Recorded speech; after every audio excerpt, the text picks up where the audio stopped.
nos comenta que él es de Colombia y esta historia le ocurre en el año 2007.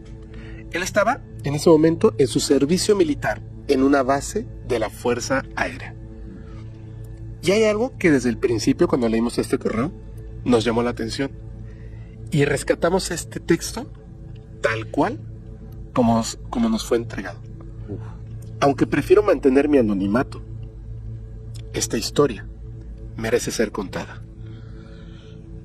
Dice que en su vida, la verdad es que todo lo que se refería a fenómenos paranormales, el fenómeno humano, etc., simplemente para él era un tema sin importancia.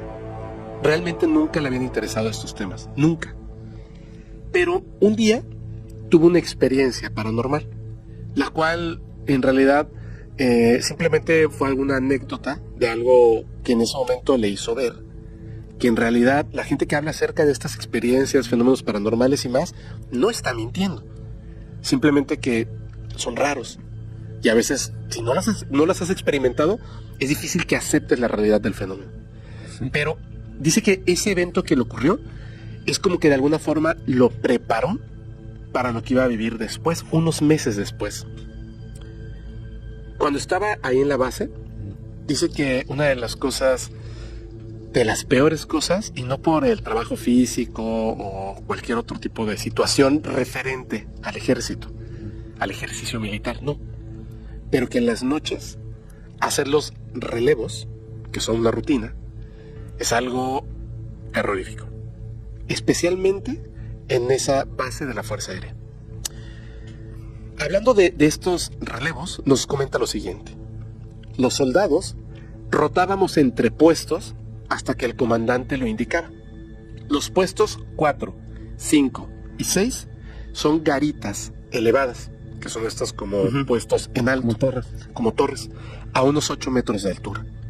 Están equipadas con faros para iluminar el bosque y también para iluminar, si es necesario, hacia un pequeño pueblo cercano de unas 120 casas. Si de repente pues hay algún malvado en el techo de alguna de estas casas, desde ahí, desde la garita, con esta lámpara, pues lo alumbras, ¿no? Como los de faros puntas. Potentes. Exactamente. Dice que nunca lo va a olvidar. Era un martes de octubre y fue asignado al puesto 6. Ese puesto era muy conocido por supuestas apariciones. Desde que llegó al puesto 6, dice que una extraña sensación de inmediato lo invadió. Pero él intentó ignorar esta sensación pensando que se trataba de sugestión por las historias que se cuentan del puesto 6. ¿No? Traicioneros. Y además, pues sabía que en 10 minutos iban a comenzar los relevos, así que simplemente dijo, solo tengo que aguantar 10 minutos. Y no pasó nada. A los 10 minutos llegó Meléndez y lo relevó. Así que él se fue caminando y llegó al puesto 5. Este espacio en el que uno se mueve de un lugar a otro es bastante, pues, grande. Sobre todo si lo caminas en la noche, en la total oscuridad, en el que, pues, a lo sumo prendes una lámpara o algo, ¿no? Para alumbrar tu camino, pero tampoco te lo permiten. Entonces, estás realmente como totalmente... La penumbra. En la penumbra y en la soledad. Y además, él, siendo que era de los nuevos, pues no conocía a todos los compañeros. De hecho, se presentaban por su apellido para que se pudieran reconocer. En este caso, por ejemplo, él señala que Meléndez, que no conocía, pero que se llamaba Meléndez, era el que lo estaba relevando. Y bueno, él se fue caminando hacia el puesto 5. Todo iba súper tranquilo hasta que, para su mala suerte, notó algo en los techos del pueblo. Él vio que algo estaba ahí, había movimiento, había actividad. Así que apuntó el faro y lo vio.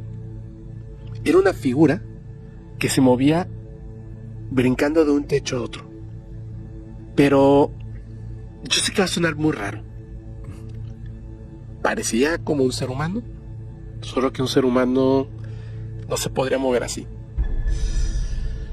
Y él estaba, en ese momento fue tan extraño, los movimientos tan antinaturales, tan inhumanos, que dudó por un momento acerca de lo que estaba viendo.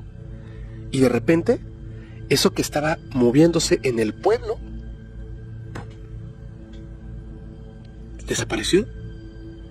Y unos segundos después, sobre la garita, cayó. Él se quedó en silencio, sabiendo que eso que estaba ahí, sobre los techos del pueblo, ahora estaba sobre la garita. Y acto seguido, un grito desgarrador. Dice que ese sonido era como un lamento, cargado de odio. Apagó el faro, pero él aún así sabía que eso que estaba allá arriba, sabía que él estaba abajo. Tenía mucho miedo. Se hizo bolita, con la esperanza de que si mantenía el faro apagado, esa cosa se iría. Y comenzó a rezar. Y escuchaba cómo se movía en el techo. ¿Quién sabe qué era? Y dice que tenía tanto miedo que empezó a sentir cómo se deslizaba sobre su espalda el sudor que le estaba corriendo. Y él estaba temblando. Dice que esos 30 minutos que estuvo en silencio, agazapado, escuchándolo moverse, fueron los peores 30 minutos hasta ese momento de su vida, cuando de repente llegó nuevamente Meléndez a relevarlo de su puesto. No quiso decir nada, y entonces se dirigió hacia el puesto 4. Apenas se quedó solo en esta nueva garita, comenzaron los golpes en el techo, comenzaron los ruidos. Dice que ya no era como si se moviera, sino más bien como si intentara destruir el techo de la garita. Eso que estaba allá arriba definitivamente tenía uñas o garras, porque escuchaba cómo golpeaba y arañaban el metal. Dice que los golpes eran tan intensos que sentía que en cualquier momento el techo se iba a venir abajo. Estaba en eso cuando de repente empecé a escuchar pasos en la escalera, lentos, deliberados. Poco a poco iba alguien subiendo a la garita. Él estaba aterrado, como que de alguna forma eso que estaba ahí estaba disfrutando porque podía sentir su miedo.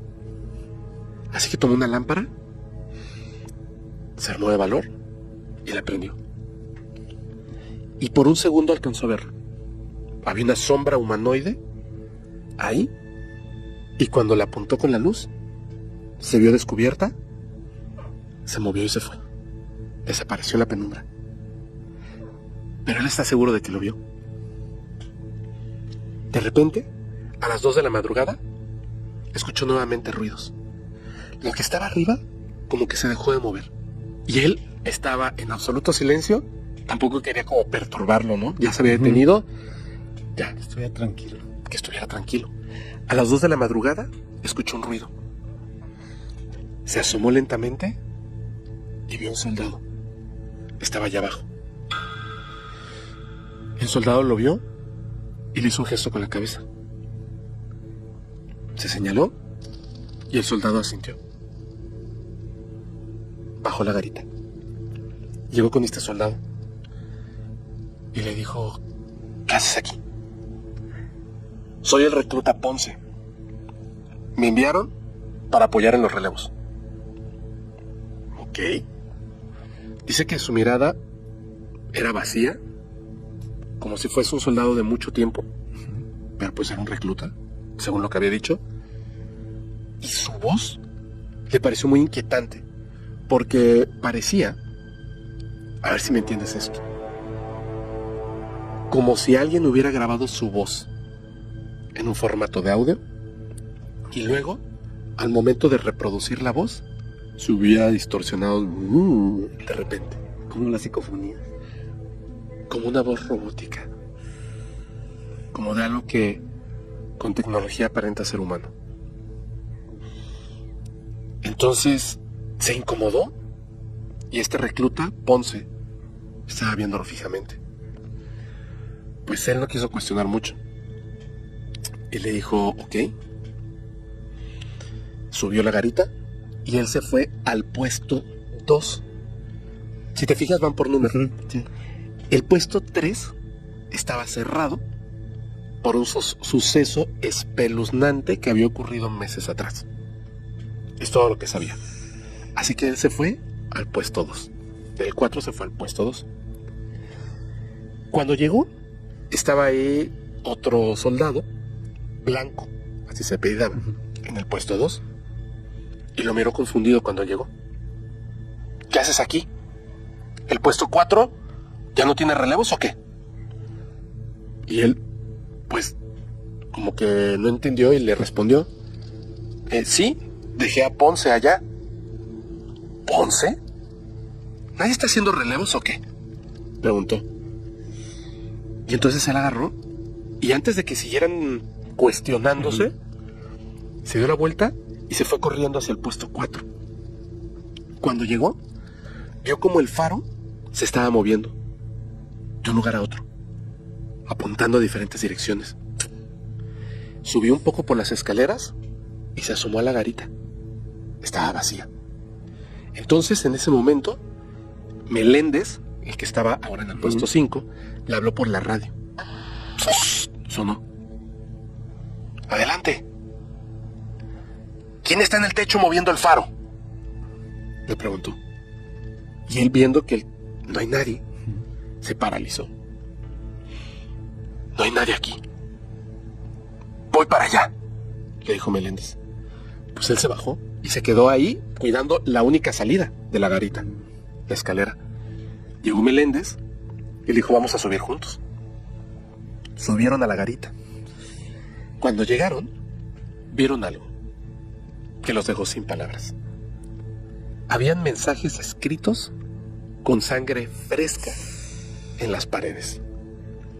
Un gato muerto en el suelo, que había servido, por supuesto, su sangre para escribir estos mensajes en las paredes. El mensaje decía lo siguiente: si me vuelves a alumbrar y me caigo otra vez, no volverás a dormir en paz hasta que me entregues algo de ti. Entre el olor a sangre, que era insoportable, y que después de haberlo leído en su mente, escuchó allá afuera el grito horrible de un gato. Sintió que de alguna forma era una amenaza dirigida a él, porque era él el que le había apuntado con el faro a aquello que caminaba sobre los techos de las casas del pueblo. Se bajaron nuevamente de la garita. Meléndez no quiso informarle nada a él, pero le habló al suboficial Castro por la radio. El suboficial Castro llegó rápidamente. Observó el panorama, les dijo que por favor se retiraran. Ya no iba a haber relevos esa noche, porque no quería que se repitiera lo de la garita número 3. Y obviamente, pues él se quedó intrigado. ¿De qué están hablando? Y aunque suene muy extraño, este suboficial, Castro, trajo a un sacerdote. Yo no sabía, pero por lo que nos dice, en el batallón hay un sacerdote. Sí, siempre hay uno. ¿Siempre hay uno? Sí. Yo no lo sabía. Pues llevaron al sacerdote para que fuera a bendecir este lugar. El sacerdote llegó esa misma noche, comenzó a rezar en el puesto 4. Y él, curioso, se acercó para observar. Dice que cuando comenzó a rezar, a orar, pues a hacer lo que ellos hacen, de fondo se escuchaba el grito de un gato, como si lo estuvieran aniquilando en ese momento. Y el faro de repente prendía y se apagaba, solito, por sí solo. Pum, pum, pum, pum. Y él estaba como muy inquieto pensando en esto de que no quería que lo alumbraran. El faro apuntaba hacia un árbol que se prendía y se apagaba, y él observó este árbol y de repente, cuando se prendió, lo vio.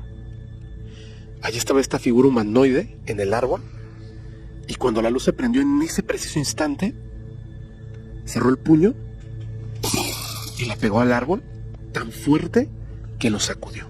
¡Pum! Dice que ver a esa criatura golpear con tanta fuerza el árbol se le quedó grabado en la memoria para siempre. Un día se puso a investigar. Resulta que el oficial Ponce sí existía. El oficial Ponce había estado en la garita número 3, unas semanas antes de que él llegara. Había reportado por la radio a Meléndez que había algo entre los árboles, encima de los techos de las casas, que no era humano. Pero nadie le creyó. Lo último que vieron es que Ponce alumbraba algo, y luego un grito desgarrador y un golpe seco en el piso. Cuando llegaron, Ponce estaba muerto.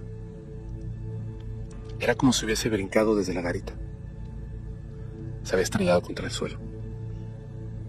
Por eso estaba cerrada. Pero quien nos manda la historia nos asegura que Ponce no se quitó la vida. Hay algo que los observa desde las sombras del bosque. Algo que no es humano. Algo que quizá en algún momento regrese para reclamar eso que él no le entregó. ¿Cómo ves? Es que el bosque. No, sí, es que, mira, conozco muchas personas que les gusta pues entrar a los senderos y todo eso. Y algunos dicen que sí han escuchado como que de repente algo anda entre las copas como el depredador. En eso me imaginaba así. En eso pensé, pero... Así, pero nunca han visto qué es. O sea, no saben qué es. O sea, de repente, pues sí, es que sí, alumbras y escuchas un... Pero no, o sea, nadie ha investigado bien qué cosa es. Pero que sí algunos. Y sabes más, las personas que están en las antenas de los transmisores, que les toca estar en la montaña, todos te cuentan historias que han visto o unas personas de blanco, o unas siluetas, unas figuras así completas de una persona negra, brincando en las peñas o andando así por ahí cerca de las antenas. Sí, que como un humano no se podría mover. Ajá. Con una velocidad extrema. Sí. Y altos. Y altos. Digamos arriba de 2 metros, una cosa así. Sí. Eso sí he escuchado varias historias. En el Popo y el Iztaccíhuatl, Sí. los que son los como guardabosques, cuentan eso, pero siempre, o sea, de que están ahí. Un hermano de papá, digo, él ya falleció. Él un tiempo estuvo también pues, en la Semarnat y eso, y le tocaba ir a hacer rondinas. No platicaba mucho, porque como que él esas cosas no le gustaban, y como que nunca le llamó tanto la atención, pero de repente sí decía que había cosas raras por ahí. Y a veces los confundían con pues pues bueno, hay gente que corta clandestinamente la madera y los confunden, pero pues, digo, no creo que tengan esas habilidades esas personas. No, imagínate. De hacer, sí. Si aquí, o sea, imagínate con él, le está apuntando y de repente desde el pueblo brincar hasta la garita, o vuelas o algo, ¿no? Yo pensé que ibas a hacer ahí un giro, que ibas a hacer algo como que era Santa Claus, una cosa así. No. Pensé que en algún momento ibas a decir, y era un hombre de traje rojo y así dije. No, yo pensé que era el hombre pájaro o algo así. Pero eso de que le pegó al árbol y que lo sacudió, verde. Pero es que en ningún momento dice de que volara, ¿no? No, más desde el pueblo brincó, o sea, como que se fue y de repente cayó encima. Oye, ¿crees que de la garita? si has visto, hay una película de como un Superman malo, creo que se llama Es Born. buenísima. ¿Crees que haya sido algo parecido? No sé, porque sabe escribir y en español. Sí. Entonces, no sé. Y se pone a matar gatos. Porque la historia sí se parece, no sé si le recuerdas. Muchísimo. No, sí me empezó como que a recordar, y me acuerdo que este personaje de repente cuando se mueve ya al final, ves que se ve como una sombra nada más. Está padrísima Se esa lo película.